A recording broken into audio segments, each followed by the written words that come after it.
Hello, Assalamualaikum warahmatullahi wabarakatuh. So, in this occasion, we will talk about one of the important topics in Introduction to Literature class. This is about poetry. Have you ever heard about poetry? Poetry or poems is one of the literary works that plays the important role in literature. So now all we need to do is just learn about the theory or the elements, the meaning, the function, the purpose, and the example of the poetry. Okay, I have to take a look. So the first we will talk about the definition. Let's stop here. W.H. Auden mentioned that poetry is the clear expressions of mixed feelings. So there are two important points here. The first is expression and the second one is feelings. Yes, poetry is all about expression and feelings. Let's see the purpose of the poetry. Let's stop here. Okay. The first is, what do poets do? Apa yang bisa dilakukan oleh sebuah puisi? The first is to share feelings. Of course, we share our feelings through poetry. If you see a romantic couple, they will send the good sentence, the good utterance that may be modified to many purpose, ya, untuk merayu, untuk persuade, untuk mengajak gitu. Kita menggunakan bahasa-bahasa yang bagus, yang halus, yang disusun sedemikian rupa. Itu sudah bagian dari puisi. Nah, the sheer feelings, apakah itu joy, kesenangan, anger, kemarahan, sadness, kesedihan, atau fear, or wonder, disappointment, or disagree, atau Anda mau kritik sesuatu, atau Anda kecewa, atau takut gitu ya, atau sedih atau apa gitu, semuanya bisa kita tunjukkan, atau mengagumi seseorang, or you want to deliver your love, or you miss someone atau gimana, itu bisa dengan share feelings. And then you can tell a story. Of course kita bisa bercerita lewat puisi, and then you send a message, something to think about, or be humorous, or provide description about person or a thing. Kita lanjut. Setelah kita tahu tujuan dari puisi, intinya the point is to entertain. Ya, bisa selain dia untuk express the feeling, kita bisa juga untuk menghibur orang dengan puisi. Makanya banyak diadakan poem competitions atau lomba membuat puisi, karena ini juga merupakan bagian dari kehidupan sehari-hari gitu. Nah, sekarang kalau kita lihat the structural elements of poetry, apa itu elemen struktural dari sebuah puisi? Nah, Anda mulai mengenal dengan istilah line break. Line break itu adalah the line of text ends and breaks the line gitu. Contohnya Anda bisa lihat di sini ada stanza. Nah, ini istilah yang paling kan sering Anda temukan dalam puisi. Stanza is a grouping of lines like a paragraph. Ya, dia seperti paragraf. Dia merupakan kumpulan dari sekelompok kata atau kalimat yang udah kita bikin untuk puisi. And then rhythm or meter, a pattern of stressed and unstressed syllables. Ya, and then rhyme scheme itu adalah pattern of rhyming words at the end of lines. Nanti akan bahas lebih lanjut. And the repetition, ini yang paling sering, ini juga sering muncul in poetry, yaitu pengulangan lines or words that are repeated. Nah, biasanya kata-kata yang penting itu diulang atau bagaimana ya. Kita lanjut. Nah, setelah tahu dengan poetic structure, kita lihat nih, kita stop dulu.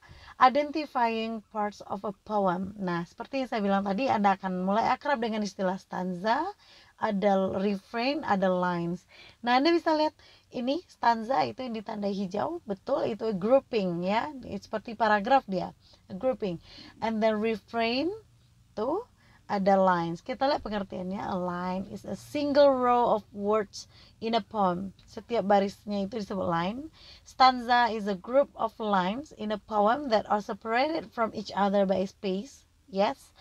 And sometimes ada refrain di situ. Refrain itu adalah phrase, line, or stanza that is repeated throughout the poem. Dia diulang dengan bunyi yang persis seperti ini. Hold fast to dreams. Lalu diulang lagi, hold fast to dream. Itu disebut refrain. Anda pasti sering menemui refrain ya dalam beberapa puisi gitu. Tujuannya apa ya? Pasti penekanan. Berarti itu yang penting. Itu mungkin topiknya atau apanya gitu. Next, kita lihat setelah Anda tahu ini, kita stop dulu. Oke, rhyme scheme. Tadi kita udah lihat salah satu struktural dari poetik itu adalah rhyme. Rhyme schemes are the rhyming patterns in poetry. They tell you which lines is a stanza rhyme. Jadi ininya bunyi. Kalau dulu waktu di sekolah menengah kita sudah mengenal A, B, B itu akhiran ya, yang di ini supaya keindahan bunyinya terjaga, atau ABCB atau ABAB atau ABBA juga ada. Nah, itu tujuannya apa? Tujuannya untuk keindahan bunyi salah satunya. Tapi untuk puisi zaman sekarang itu banyak yang berbunyi bebas gitu. Tidak terikat oleh rhyme scheme. Dan itu it's okay. Bebas karena puisi is express a feeling. You can do whatever you want. You modify your own sentence for your own purpose. That's okay. Contoh dari ABB kita lihat salah satu aja. My dog is cool. He likes to drool. My dog is tall. He'll chase a ball. It catch a ball, maksudnya dia mengejar bola. Jadi dari cool, drool, tall, and ball itu AABB, itu tujuannya apa tadi? Untuk keindahan bunyi. Oke, Anda bisa lihat contoh lainnya, itu disebut dengan rhyme scheme. Kita stop. Oke, poetry tools ini adalah bukan tools, mungkin kita nyebutnya bentuk-bentuk isian dari lines or stanza dari puisi yang Anda buat bisa berisikan ini gitu. Yang pertama ada line breaks, itu seperti yang kita lihat tadi, writing in shorter lines to slow the reader down.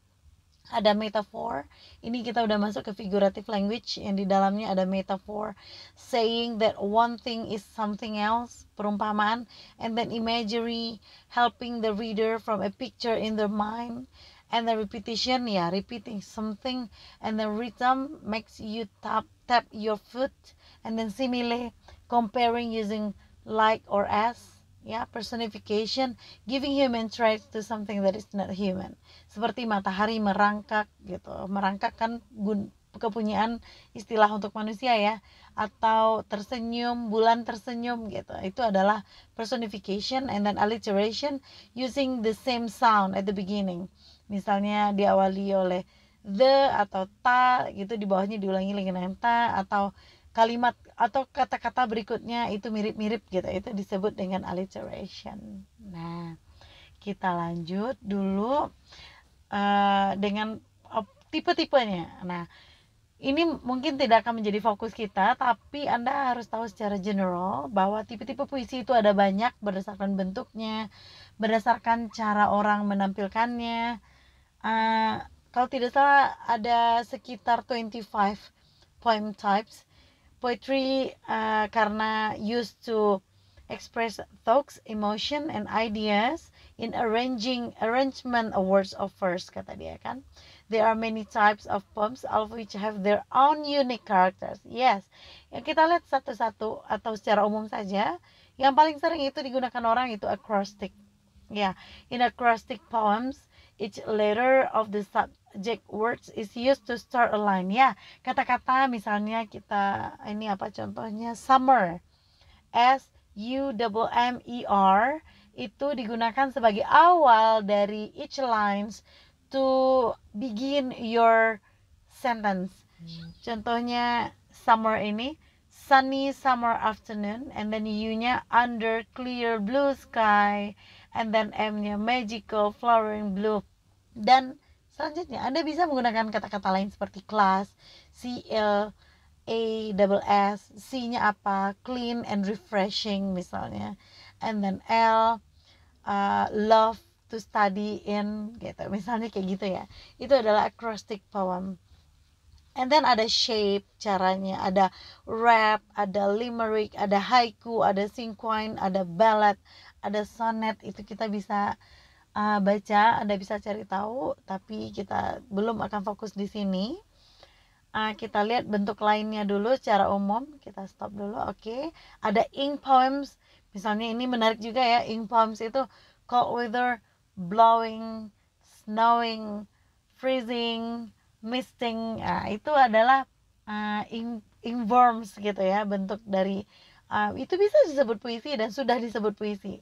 And then ada listing poems. Misalnya Anda bicara tentang mother, urutkan saja kata-kata yang mencerminkan mother itu. Ada kind, cares, cooks, cleans, loving, atau apa. Itu juga sudah termasuk poems. Ada haiku tadi, ada fill the blanks. Oke, good. Kita udah belajar semuanya. Sekarang kita lihat nih, kita stop. How to read a poem. Nah, ini materi terakhirnya. Bagaimana cara membaca puisi itu sendiri. Nah, kita lihat satu-satu. Reading poetry is like digging for a treasure. Of course, the poet usually doesn't come right out and tell you the things the author wants you to figure it out. Kita harus cari tahu apa sih maksud dari si penulis. Karena unik gitu. Setiap puisi itu unik. Nah, go slowly katanya through the poem, reading it line by line. Pahami betul-betul. Read the poem for meaning and then read it again for the deeper meaning. Read it again, this time looking for things like figurative language seperti patternnya, repeated wordnya, metafornya, similenya, atau kata-kata yang stand out to you gitu, kata-kata yang membuat you amazed untuk puisi itu. Cari gitu. Does it have a right rhythm? Try reading it out loud to see what feeling do you get from reading the poem. Apa perasaan yang Anda dapat gitu. Does it make sense? Apakah itu berarti buat Anda? What is the message of the poem? Anda harus dapat meaningnya. If the words are too hard to understand, sometimes ya, puisi itu karena saking dimodifikasinya, penggunaan bahasanya tinggi, atau kosakata digunakan kosakata yang jarang Anda temui di bahasa Inggris sehari-hari misalnya. Nah, tugas Anda yang pertama harus mencari tahu dulu artinya supaya kita bisa paham makna secara keseluruhan. Now, reread the poem. Baca lagi. Jadi this is the fun part kata dia, karena kita seperti semacam detektif gitu. Kita harus mencari tahu.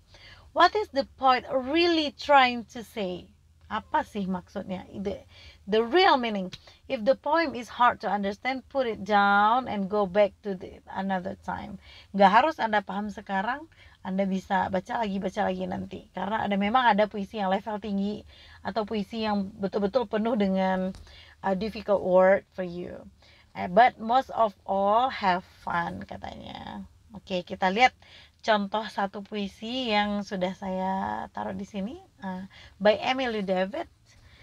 She mentions about, she creates one of poetry like this. The title is My Meaning of Life. Ini kosakatanya simple, Anda seharusnya paham dalam sekali baca. Mari kita baca. My meaning of life. The meaning of life has no definitions. It's never the same. How it's different makes it unique for every living soul. My meaning of life is like a tree filled with leaves. Some leaves fall and others don't. Like the million of stars stuck in space, waiting to be discovered. Like a fire can cause war or peace. Like money used and wasted, abused and hated, loved and wanted. But is there a meaning to it? Is there a meaning to your life? I don't know, you decide. Nah, ini kata-kata sehari-hari banget. Anda bisa lihat itu betul-betul kata-kata yang tidak terlalu susah. Jadi seharusnya dalam sekali baca puisi dari Emily David ini, you can catch the point, bahwa ini keresahannya, dan dia berusaha untuk menuangkannya dalam susunan kata-kata yang indah. Nah, paham ya tentang puisi? Jadi Anda seharusnya tertarik dengan puisi, dan mari kita mulai dengan assignment. Oke. Assignmentnya yang paling gampang saja dulu, kita mulai dari dasar. please create one example of acrostic poem, karena ini yang sepertinya paling dasar yang bisa memicu Anda untuk mengeksplor kosakata atau kalimat Anda lain menjadi sebuah stanza yang menarik. You can choose any word that you like. Misalnya Anda suka kata-kata love, coba jangan terlalu pendek ya. Love kan LOVE, itu gampang sekali. Misalnya Anda ambil kalimat darkness, atau classroom, atau beautiful, atau awesome, di mana kata-kata yang Anda pilih itu seharusnya menjadi cerminan umum Anda dalam menyampaikannya. Contohnya beautiful, BEAUTIFUL, itu Anda bisa lihat B, misalnya be aware atau be grateful, and then easy for you or easy for me. Sesingkat-singkat itu aja, atau kalimatnya yang lebih panjang, that's okay. Okay, I will wait for your assignment. Let's discuss it deeper in our WhatsApp group. Okay, that's all for today. Let's close with hamdalah.